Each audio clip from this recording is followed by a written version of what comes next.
ñee ko mooma jamono ji wala nga teg leneen ci seeni loxo waaye daal la ci yoon war wala bokk la ci war yoon na ko yoon def parce que instant bi franchement pour dire vrai démb ba léegi beaucoup de Sénégalais ont mal démb ba léegi Sénégalais yu bëri koo wax ci waxi rapport bi mettit nga yëg ci kanamam d'abord waxuma la nag la nekk ci xol ba bu waxee rek nga xam la nekk ci xol ba.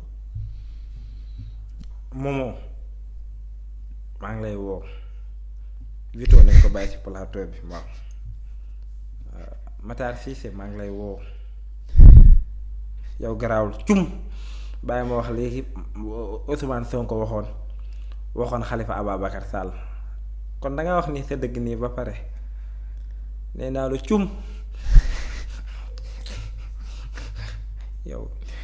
nii ngay waxee dara du ndeysaan xam naa la xam Khalifa ne woon na menacé woon na ba pare Sonko ni ko cum bàyyi ma ne la cum kon la nga ma waxal kon yow nii ngay fajee sa mer ni nga koy fajee daa tubaabe maanaam daal si gàttal sénégalais yii nañu taxaw mat ñu ñëw def suñu pétition nañu ñëw dem bind demander li nga xam ne moo di mars nañ ca lamu ca jar nañ ko ca def lii du mbiru Pastef lii du mbirum Ousmane Sonko lii suñu mbir la te it nag man maa xam nga ne bu ma yoreen nguur gi élection dootu fi amati fii ak juróomi at yi njël élection locale yi la koy def ñoom ñëpp ngay jël tege leen fee loolu la ñu waroon lijjanti amet amatuñu temps doy caaxaande amet liggéey la ñu tal maanaam 10 ans yi lu ñu liggéey lu ne bor lañ koy fayee nga ñu teel koo xam te man damay laaj est-ce que nekkul ne Macky Sall ëpp na ko man damay laaj est-ce que Macky Sall nekkul woon di GXBet xaalis ba bu joué perte dem dolliwaat non ba fi ñu mujj Macky da doon GXBet bu joué kat wenn XBet di xam na ko moom xam naa ne bu nekkoon jamono gii ma ne saa su ne Manchester City moo koy rey bu ñëwee ba jaa tey moom bu ne tey moom force day dóor naa kaaw ci moom non non yow Amet lii mënoo ko natee quoi maanaam xaalis bi fan la jaar man damaa gëm ne Macky da doon gée naar bi Macky da doon gée XBet. am na ko réagir de Abdoul Mbaye ma jàngal la ko 78 185 66 78 mooy sama numéro képp ku pare ñëw leen fii ñu dajale si semaine bii toog taxaw xool nan la ñuy bindee ñu demandé ñu maanaam mars ñu communiquer ko sénégalais yi bëgg ñu ñëw numéro bi 78 la 185 66 78 tey en direct les sénégalais kaay leen ñu teg collectif boo leen amee fulla ñu ànd ñu mën a andi moyens andi seeni moyens ñu mën a porté wu combat bi porté wu ko parce que amet lii fii laa la koy waxee journaliste bu fi toog naan c'est-à-dire naa fekk nga surtout yu jigéen ñi nañu xam seen bopp ñenn ñi ku fii toog di manipuler naa fekk nga chroniqueur bu fi toog di tappale naan c'est-à-dire chiffres yi nañ def attention naa fekk nga am na ku woote envoyé leen message rek. buñ fi nekk di woon ne yaa ko def yow mi joxe numéro bi en direct te sax wuy ma dew ma fenn léegi maa moom sama bopp woote leen ngeen joxe seen xalaat en direct tey ma ñëw ci jàngat bi réaction bi Amet ma waa doom ba ñëw ci réaction waa ba ma heure bi jot na bàyyi ma Amet sa xol bi tàng na nag de man newoon naa la ba sa xol bi déet nee naa la defuma sa café gi daa jeex newoon naa la defuma émission man nee naa la defuma yaa ma sonal ne ma kaay ñu def mais defuma laa la wax maanaam ñii société civile bu ànd ak ñoom si li ñu def naa fekk nga politicien bu ànd ak si ñoom li nga def naa fekk nga paa ba ca koñ ba boo àndee li nga def ñoom yow ak ñoom a yem maanaam juróomi at réew mi élection waru fee am au travail Amet au travail encore une fois nañu liggéey ji bu ñu liggéey jiwul dina gën a ndóol de Diomaye ak Sonko mënuñu si lii dara téye nañ réew mi 9 mois ñun au moment bi ñuy tëdd nekk ak suñuy benn melo ñu naan mbàjju ñaari nopp lañ soxla gars yi nelawuñu Amet lii noo si mën a nelawee li Sonko xam naa dina toog ni bu démb doon tey du ma jël nguur gi parce que lii foog nit ci jàppale la te léegi lañ leen mën a jàppale il faut que les Sénégalais encore une fois ñu xam mbir mi fan la toll. APR ak benn waruñu campagne politique moom waratuñu koo def ci réew mii man dépassé naa jamono googu ñu nit ci dans non c'est-à-dire tu sais que ay journalistes ngeen ay chroniqueurs équilibre. maa ngi ñëwale ci réaction Abdoul Mbaye ancien premier ministre ci ci jamonoy 2012.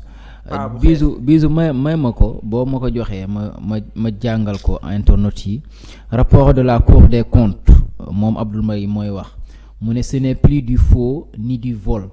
c'est la destruction organisée d'un pays. Les punitions devront être d'une extrême sévérité, déclare Abdoul Mbow. ma jàngal leer ko mu ne je n'ai jamais cessé de dénoncer la fausse croissance économique du Sénégal obtenue par des données artificiellement gonflées de production agricole, en particulier celle de graines d'arachide introuvables sur le marché et dans l'industrie.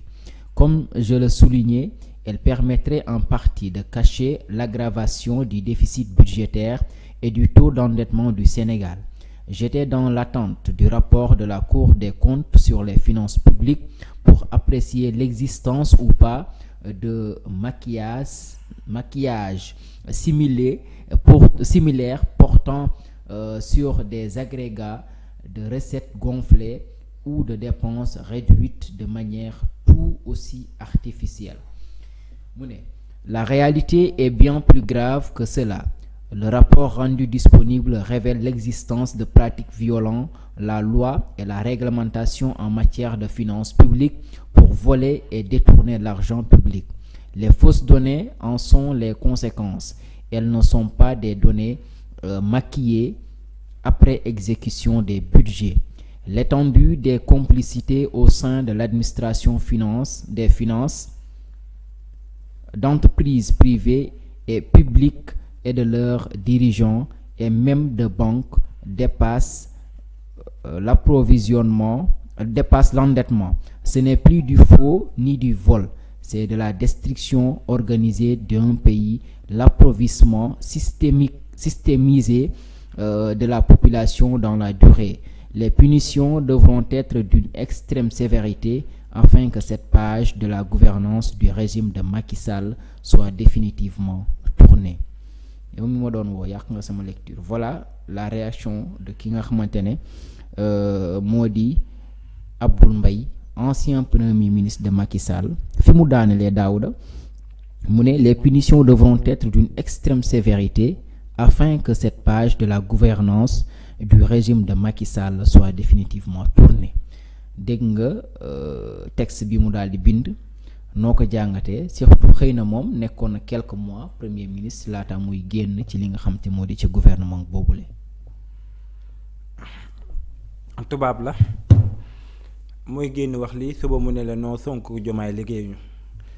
ñii li ñuy wax lañ gëmul nga baal ma ñoom ñoo lay wax lii ne la sévère ñu xam ne réew mi baaxul de suba ginnaaw suba ñoo naan la Sonko Diomaye fi ñu jaarale foofu neexul waaye bu loolu yëpp weesoo gaa yi tàmbali nañu. Farba Ari parquet financier fi ñu toll nii un souteneur de Farba Ngom arrêté à l'instant. waaw fi ñu toll nii Aïdara nga fa maa ngi fay ñëw léegi Aïdara. Farba et ses avocats viennent de faire leurs entrées dans les locaux du parquet financier. Farba dugg na waaye am na ku ñu ne ñuf te waaw kooku moom. teel na di kan la ci gars yi. mais dañoo nekk ci réew. libaas daful dafa. ba dañ fa nekk di créer ay. jàllale ko. jox ma. Bour News sama grand bi ak a baax. jox ma. jox naa la ko. bisu jëlal maanaam tey sax bisu am na ni muy demee wuy leen ma tey dew ma ci kër gi laay toog. bisu jox naa la ko. mu ngi noonu am na kenn kuñ ci jàpp. waaw fi ñu toll nii police teg na ko loxo. waaw. waaw fi ñu toll nii. farandooy Farba yi. waaw. donc li nga wax ñoom moom Farba ak ay avocat am dugg nañu ba. waaw fi ñu toll nii liñ leen mën a jox comme information fi ñu toll nii Farba te nee nañ te dañuy réew mi dina neex dina yëngu tey audition wu Farba Ngom fi ñu toll nii Farba et ses avocats vient de faire leur